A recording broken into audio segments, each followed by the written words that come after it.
Tumusime Gerard in Kasese. Good morning. Saja mai no mulugube.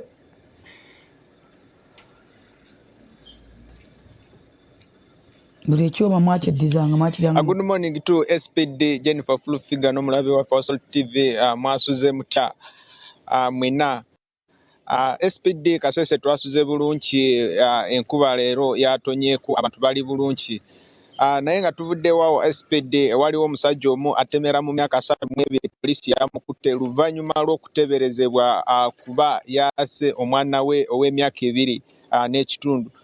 Abantu kuva mu kitundu kyavaamu batutegeezako nti baafuna mawulire kuva mu mukazi owokubiri kubanga ono omwana asooka gwe bagamba yaata yamuzaala mu mukazi asooka n'amugoba n'awasa omukazi owokubiri. So bagamba nti nno lwe yagenze mu kifo ekisanyikirwamu yavuddeyo nga yatamidde kati omukazi lwe yamugambye lwaki oli mu kunywa omwenke ate nga tuli wano ndi n'omwana omuto ow'emyezi 4 nga totugulira emmere yamugambye tolowooza nti n'omwana wo yasinga oyo gwe naata n'ensula mu paaka. So omukazi lwe yawulidde gwa mawulire yatemezezaako ku bataka ne chairman LC1 deni ne bakwata n'omusajja ne bamuwayo eri poliisi kubanga bagamba nti ono mwana yali yabula almost 8 months.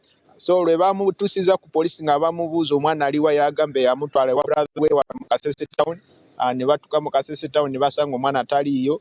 Naddamo n'abagamba omwana yamutwalira mama we mu kyalo ne bagenda mu kyalo ne basanga omwana nga taliyo. So kye bakoze bo nga poliisi ne bamusiba ne bamutwala ku CPS wano e Kasese bamuje ku Kasese CPS ne bamutwala mu koti bamuterekeyo nga banonyereza naye twayogeddeko ne promotional officer we Kasese district yagambye nti no bagezezaako kutuka mu bifo byonna bye yali yabagambye nti no yatwalayo omwana taliyo. So basubira ayinza kuba yaatu n'omwana n'amusula mu paaka kubanga yagamba mukazi we nti no yaatu omwana n'amusula mu paaka noono gwalina singa muteeka ku pressure naye agenda mutta musule mu kifo kye yasulamu omwana asooka. So twayogeddeko ne omwogezi wa poliisi mu Bendo lya Rwenzori East Nelson Tumushime yatutegeeza bw'ati kusonga zino.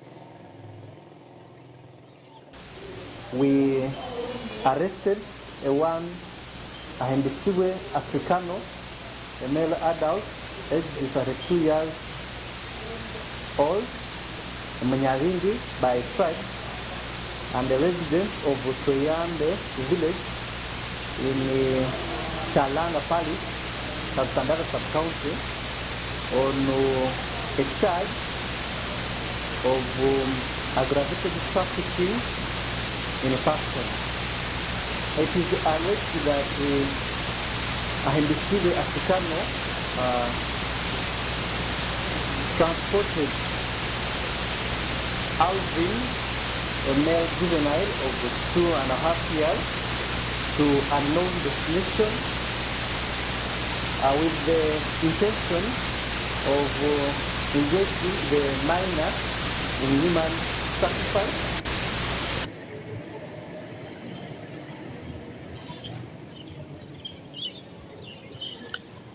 SPD oyo ye mwogezi wa poliisi wano mu Bendo lya Rwenzori East Superintendent of Police Nelson Tumushime nga twayamu naye kusonga zino naye family bo bagamba nti ono mwana bamaze emyezi 8 nga tebamulabako. So kiba kitegeeza nti ono omusajja ayinza kuba yaatu omwana we kubanga si kisoose kubeerawo mu Kasese district wano kubanga waliwo omusajja omu eyaata mukazi we namuziika n'agattako brother we namuziika bamutwala mukomera namalamu almost emyezi 5 nga tanaba kuvaayo kwogera we yazika bano abantu until we bamujja ne bamutwala Kampala mu Kyema nayogera we yazika bano abantu ne babazikulayo ne babawa decent burial. So tusubira singa guno omusango poliisi egukwata bulungi maybe nono omusajja agenda avaayo tegeze poliisi we yazika ono mwana kubanga bataka n'aba family members bagamba bamaze emyezi 8 nga tebalaba